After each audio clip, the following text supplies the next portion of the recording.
Ada orang baca Al-Quran, Masya Allah, satu hari bisa sampai 3 juz, ya.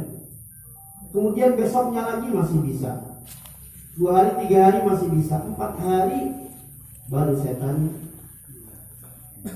bisikin ke telinganya, kemarin berapa jam, 3 juz, 4 jam, capek kan, panas kan pantatnya, kata setan. Akhirnya pikir-pikir, iya ya, asal mendingan nonton TV. Itu setan luar biasa godanya. Makanya kenapa kita harus mengenali setan? Akan tetapi fa'asahu, jangan dijadikan sebagai teman, tapi jadikan sebagai musuh kita. Karena ada hal-hal yang menjadikan setan takut dengan kita, apalagi dengan orang-orang berilmu, ya. Orang mempunyai ilmu itu luar biasa, ditakuti oleh setan.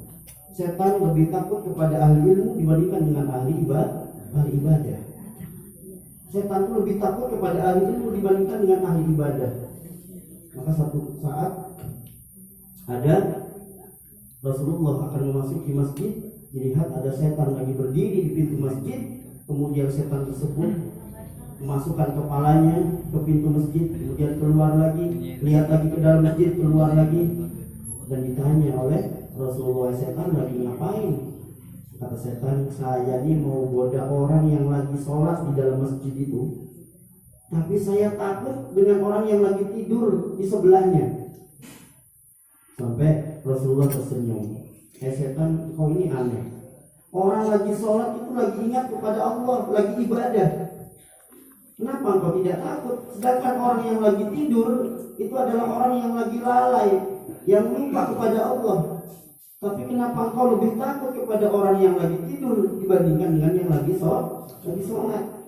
Kemudian setan mengatakan, wahai Muhammad, orang yang lagi sholat itu adalah orang yang tidak mempunyai ilmu, orang yang bodoh, orang yang tidak paham dengan bagaimana cara ibadah. Sedangkan orang yang tidur adalah orang yang berilmu. Maka kemudian Rasulullah mengatakan, naumul alim khairun min ibadatil jahil. Tidurnya orang yang berilmu itu lebih baik daripada ibadahnya orang bodoh. Makanya kita tujuannya, kenapa kita sering hadir ke majelis ilmu? Karena kita ingin mempunyai ilmu, karena kita ingin menjadi manusia yang mulia. Insya Allah kalau kita punya ilmu maka akan ditakuti oleh setan. Setan tidak akan mudah menggoda kita. Nah, ini adalah salah satu amalan untuk membuka pintu surga dan untuk menutup daripada pintu neraka. Jadi yang pertama adalah mengenal setan. Yang pertama mengenal Allah, kemudian taat kepada perintah Allah, dan yang kedua mengenal setan, kemudian fa'asahu, jauhi daripada ajakan-ajakan setan. Kemudian yang ketiga, wa'arafal akhirata fatolabaha, kemudian kenali akhirat dan cari daripada amalan-amalan akhirat. Kita harus tahu bahwasanya kita semua akan kembali, yaitu ke alam yang namanya alam akhirat, yang dimana alam tersebut tidak akan ada lagi yang namanya kematian, tidak akan ada lagi kehancuran, tidak akan lagi ada ujung, artinya abadi. Di akhirat itu kita selamanya. Maka kemudian kata baginda Rasulullah, kita harus memahami akhirat, kemudian cari daripada amalan-amalan akhirat.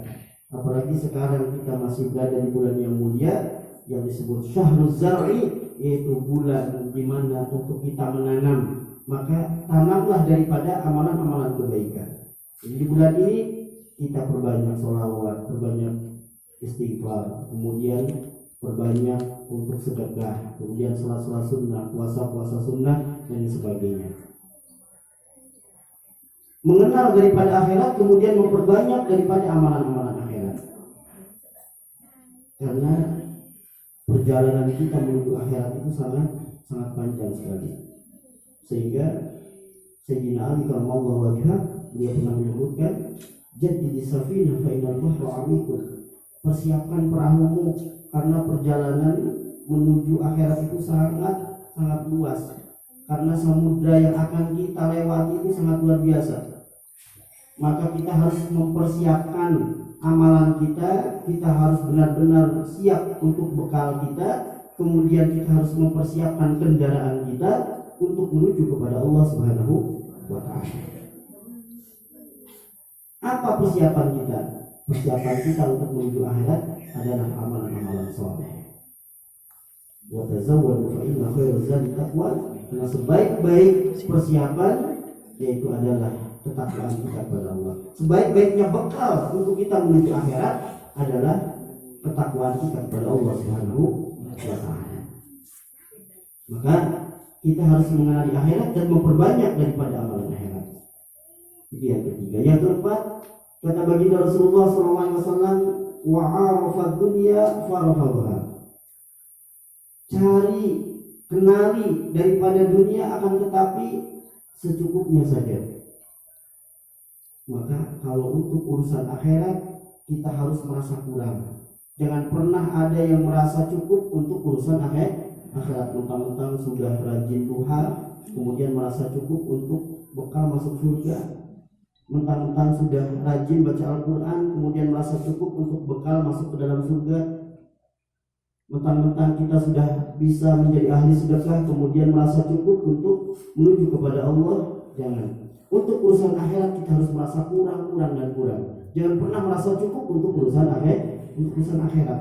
Walaupun kita sudah dikatakan ahli ibadah, walaupun kita sudah merasa kita ini sudah ahli majelis ilmu, sudah ahli sedekah, kemudian puasa Senin Kamis sering dijalankan, duha tahajud juga sering dijalankan, kemudian kita merasa, wah kalau gitu saya ini sudah ahli surga. Jangan pernah merasa seperti itu, karena tidak ada yang tahu, hanya Allah Subhanahu wa ta'ala. Kita tidak memahami apakah amalan-amalan kita diterima oleh Allah atau tidak. Walaupun kita sudah benar-benar melaksanakan sholat yang 5 waktu, kewajiban-kewajiban kita, itu pun belum tentu sholat kita diterima oleh Allah atau tidak. Maka jangan pernah merasa cukup untuk urusan akhirat. Akan tetapi untuk urusan dunia kita harus merasa cukup. Makanya wa'arafa dunya farafadha, kenali dunia tapi secukupnya saja. Bukan berarti kita tidak diperkenankan untuk mencari dunia. Rasulullah tidak pernah melarang untuk kita mencari dunia, akan tetapi jadikan dunia ini hanya kebutuhan kita secukupnya saja. Karena kebanyakannya daripada kita untuk urusan dunia ini selalu kurang. Orang kalau sudah punya sepeda pengen punya motor, sudah punya motor pengen punya mobil, sudah punya mobil pengen punya pesawat terbang dan seterusnya. Tidak akan ada ujungnya. Itu kita sudah punya rumah, masih pengen lagi dibangun lebih bagus lagi, 2 tingkat, pengen 3 tingkat, pengen 4, 5 dan seterusnya. Ya. Sudah punya mobil 1, pengen punya 2, pengen punya 3, 4. Sudah punya istri 1, masih pengen nambah 2, 3, 4. Itu sifatnya manusia. Urusan dunia